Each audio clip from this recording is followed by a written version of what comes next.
Hello and welcome everyone to a new video on your channel Mr. Tech Tips. Before watching the video, don't forget to subscribe to our channel, don't forget to like this video.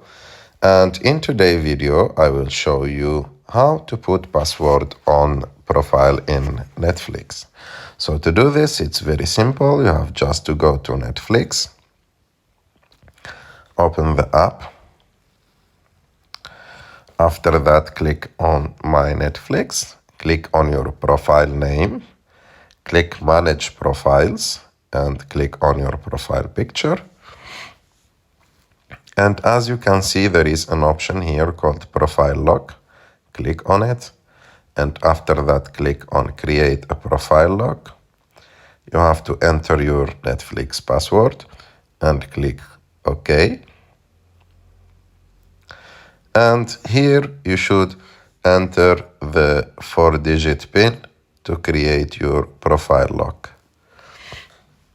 And after that, when you confirm the profile lock, for example, I will put 4 zeros. And as you can see, the profile lock is on. I hope that you like this video. If you like this video, don't forget to subscribe to our channel, to like this video, and see you in the next